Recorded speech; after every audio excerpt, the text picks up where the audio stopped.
live now.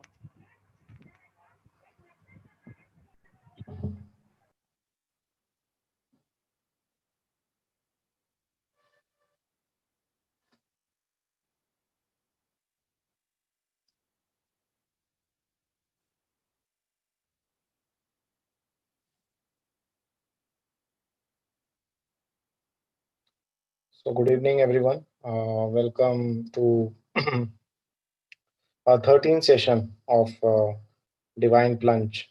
And so we have completed 12 chapters of Bhagavad Gita, and we have very, in a very summarized way, we are discussing the themes of different chapters and how the confusion of Arjun led to such a wonderful spiritual discourse between Lord Krishna and Arjuna. And there are so many lessons to learn. There are so many lessons to learn personally about what should be the goal of our life. So Bhagavad Gita gives us that goal.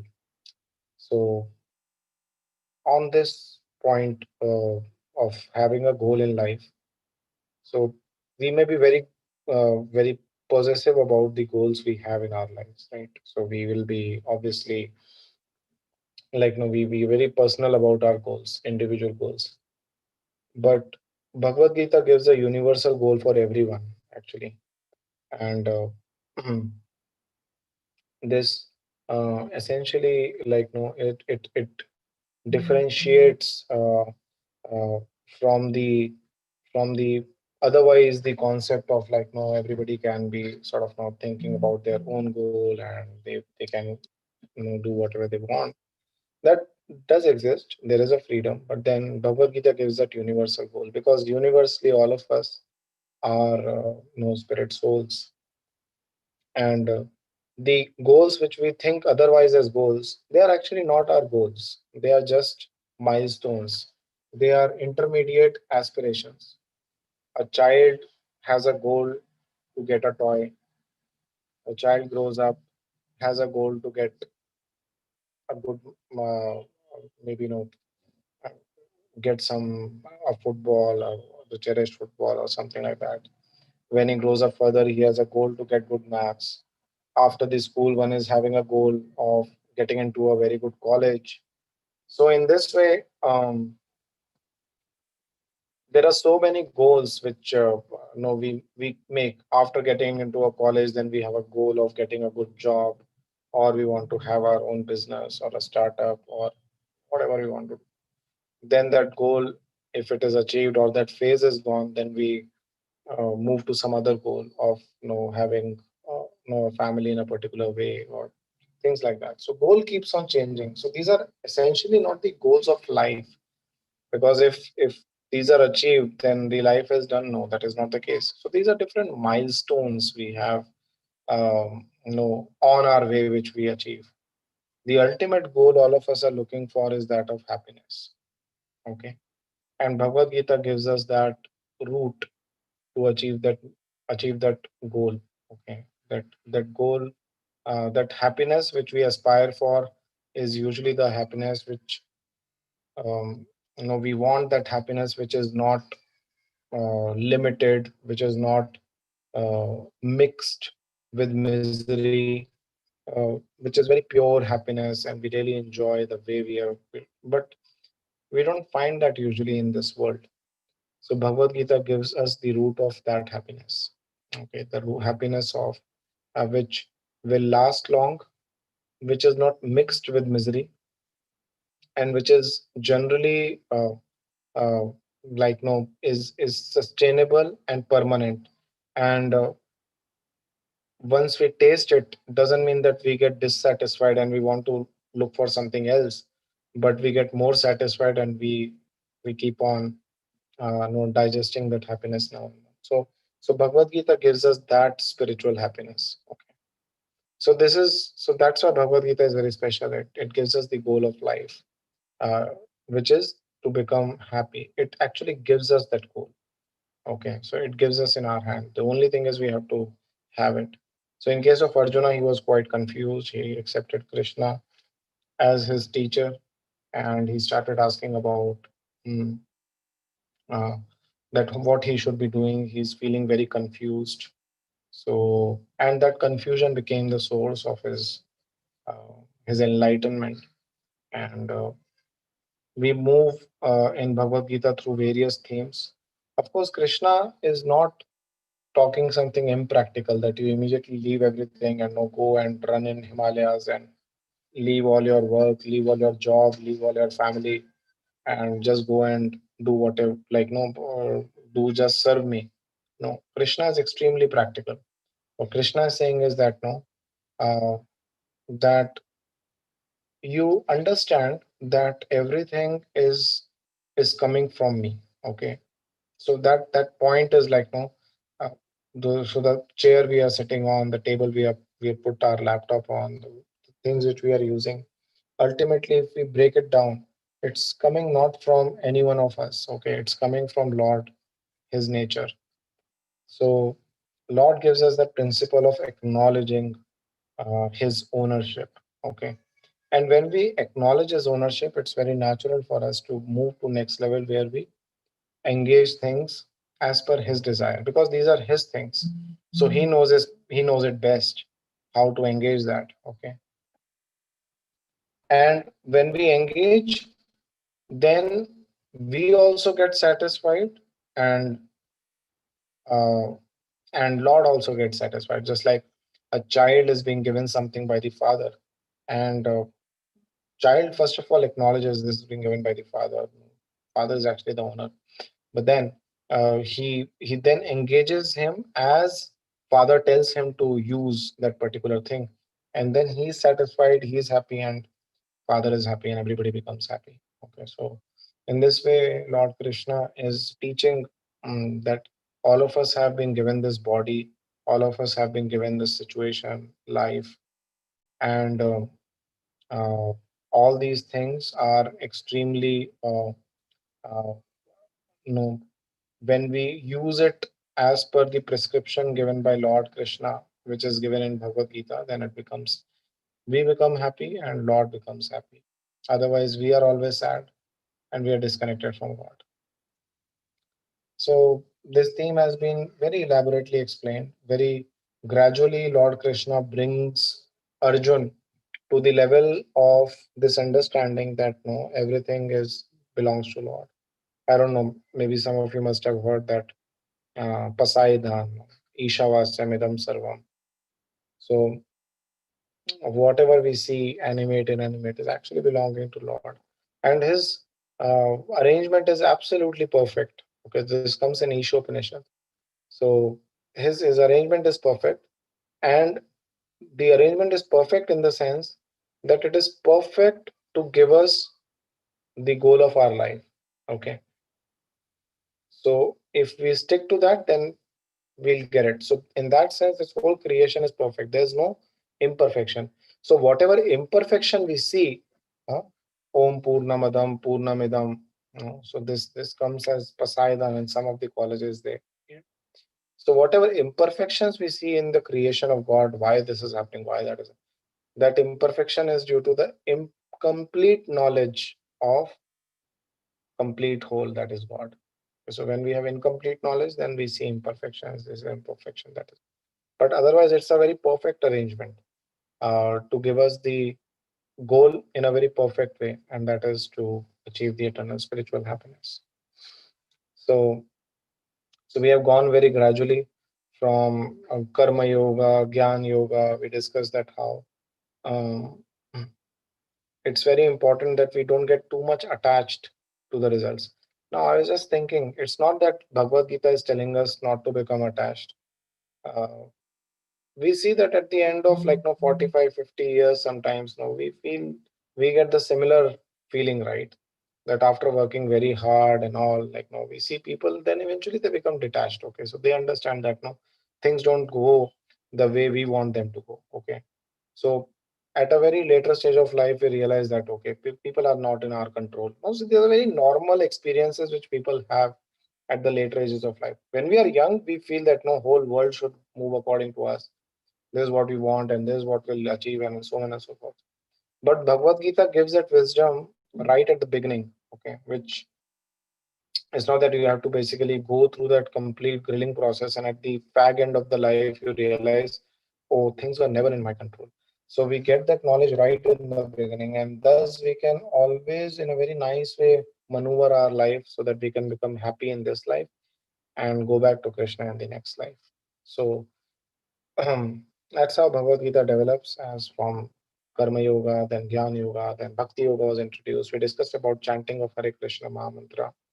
So there are so many videos on YouTube on this, chanting of Hare Krishna Maha Mantra. So please have a look at those videos and please learn, please chant. There's nothing to be given from our pocket in practicing this Bhakti Yoga. Um, what we have to give is a little bit of time, a little bit of faith. So maybe 10-15 minutes. Request all of you to chant Hare Krishna, which Krishna tells in Bhagavad Gita is the major message from him. So keep doing whatever you are doing, but chant Hare Krishna. That is very important. Okay. So in this way we have moved. We completed our 12 chapters, and now we have moved to 13th chapter. 13th chapter is called Nature, Enjoyer, and Consciousness. So if we look at the slides, so the initial 6 chapters, Krishna is talking about Karma Yoga, Jnana Yoga, like that. The next 6 chapters talk of Bhakti Yoga. Okay. And then the final 6 chapters again summarize and focus on knowledge. Okay. Now, the concept of knowledge in our education system, the way we have been trained up is very different. Okay.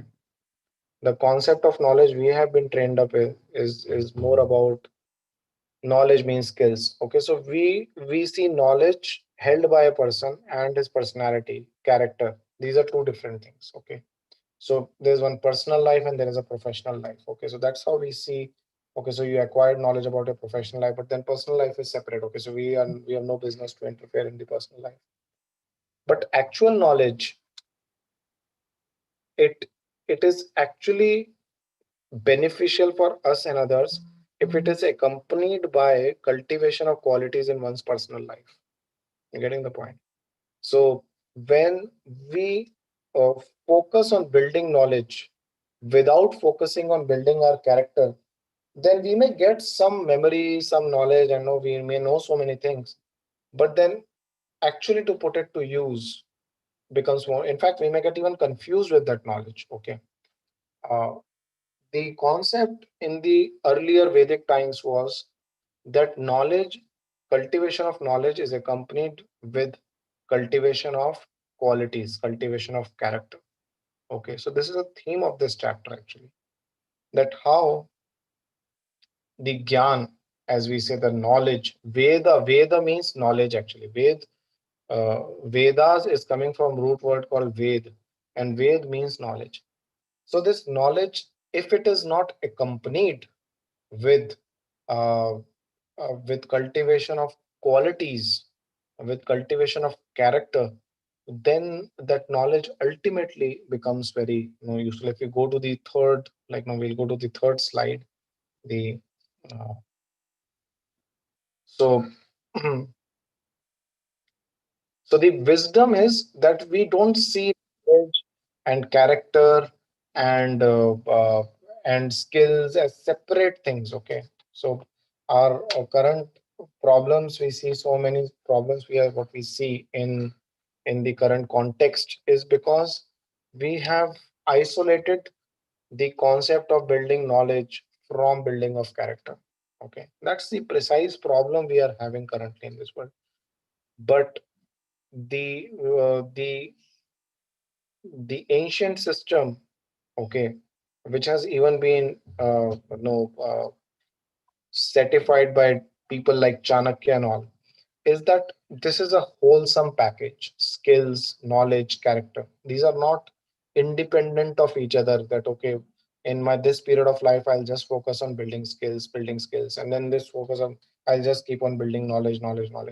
Character is not even bothered. I mean, that comes by chance. Okay, so if you have character at the time of birth, if you were generally good, so you'll continue to go. That's not the case. That also needs training. And rather, that's the most important thing. And then everything around it becomes very easy. Even little knowledge one is having, then with great character, then it is very, very possible. Very, very easily, it becomes very easy to put such knowledge to the use of betterment of our life and for others. Okay. So that is a theme of this chapter, which we say wise. That's why we are saying this chapter is called wise. Because when the knowledge is mixed with qualities, that is called wisdom. Okay. So wisdom means when there is, along with knowledge, there is a sufficient character building which is there, then that leads to wisdom. That is the wisdom which everybody is looking for. Knowledge, I mean, that's there. Google is there for that, but Google is not known for wisdom. Okay. Google is known for knowledge. And really, human beings, they should be known for their wisdom, not knowledge. Okay. So if I can go back to my complete screen, we can minimize this video presentation now. So, so this is very important. Cultivation of character. So on this, there is a story actually from Mahabharata. It comes. What we see very categorically in Mahabharata is that whenever you know Duryodhan, the Shasan, these Kauravas, they tried to uh, attack Pandavas, okay, or sort of kill them or whatever, like they came out more powerful. Okay, so just like in the childhood, Duryodhan, the Shasan had poisoned Bhim. So Bhim actually, he was poisoned, and then he was being thrown into the water. When he was thrown into the water, the snakes came and started biting Bhim, and the poison of the snakes cancelled the poison of the which was being administered to him by Dushasan and Duryodhan. And eventually he became conscious, and then he started beating all snakes because he was extremely powerful. And then he got the blessings from the demigods in that planet of with in form of a drink which he drank, and then he got the power of 10,000 elephants. So Duryodhan Dushasan um, tried killing him, but what happened was he came back in a more powerful way. Okay, so it was even more powerful. Then similarly, they were being cheated and they were being given Khandapras, which was almost a barren land. Okay, there was nothing, no person. So if you are king, you should have kingdom. No, you should have people to rule over. But there was no kingdom. Nothing was there. I mean, there was no people staying in that because it was a complete barren forest, and no, and always like no, some places they were forest, some places it was barren land. It was a cheating, clear cut cheating. Though area wise, it was like almost half of Hastinapur, but it was actually extremely neglected piece of land. But then what happened was that no, Vishwakarma came and he developed the whole city, and then because of the virtues of Pandavas, a lot of people started migrating. Like, no, you get to know, no, okay, so this city, let's say in some city in particular part of the country, law and order situation is not good. So you want to migrate to a city which is having better quality of life and all. So first of all, a lot of like people, intellectual people, they shifted, and then the soldiers and all, they wanted to be part of Arjuna's and Pandava's army and all. So in this way, so eventually what happened later on in some time, uh, Indraprasth became more powerful than Hastinapur. Okay, so point is, why all those things happened is because of character and behavior. So Arjuna and the Pandavas, they just didn't have knowledge and the skills, which probably Duryodhana also had, Karna also had. But what they didn't have was character and behavior, and that's what they had. So based on that character and behavior, their their vidya actually flourished, okay, in form of prosperity around. Okay, in form of prosperity around. So vidya basically is, no, you can't, the knowledge is like energy. Okay, it's like energy. We can't limit energy. Okay, but when the energy gets the current of our qualities, and also it takes a different wave, and then it flourishes this land, flourishes that land. So So when we get the knowledge about this world, about this God, even the usual knowledge which we have, when it is coupled with qualities, then it yields results. Even in, if you go to some currently in the corporate interviews, people who grow up the value chain, it's not that they have more knowledge, but what they have is certain qualities which magnifies their knowledge, which basically results that knowledge into flourishing of prosperity of their lives and so on and so forth. So that those qualities may be patience, maybe humility. So like this, essentially when we talk of character development, the most important quality which Bhagavad Gita highlights is obedience. Obedience is one quality or the basic tenet of the character, which, if one develops obedience towards scriptures, obedience towards the saintly people, when we have that factor of obedience, then all the other qualities which we aspire for in terms of determination, in terms of humility, in terms of anything else, they just automatically get manifested within us. So point is that knowledge is there. We need to have qualities in order to have wisdom of converted knowledge converted into of all the qualities, which is the most important one, obedience. So obedience to scriptures, obedience to Lord, obedience uh, uh, to saintly people. That leads to the quality of uh, mm, the other qualities getting manifested very easily. So we have to find such ideals in our life who are following, trying to follow the authorized version of scriptures in their lives. And then we have to follow that, obey them, and then we get empowered with the qualities which truly decorate our knowledge and convert it into the wisdom. So the theme of chapter 13 is this, that we convert knowledge to wisdom, that is called wise, by cultivation of character, by cultivation of qualities, and primary quality, which, if done, then all the other qualities automatically get manifested in our personality. And that quality is that quality of obedience to Lord, obedience to His words coming in form of Bhagavad Gita, and obedience to the saintly people who are trying to follow the authorized version of Bhagavad Gita. That's the essence of chapter 13. So, thank you all very much. Uh, we will catch up next week and we'll discuss more on chapter 14th.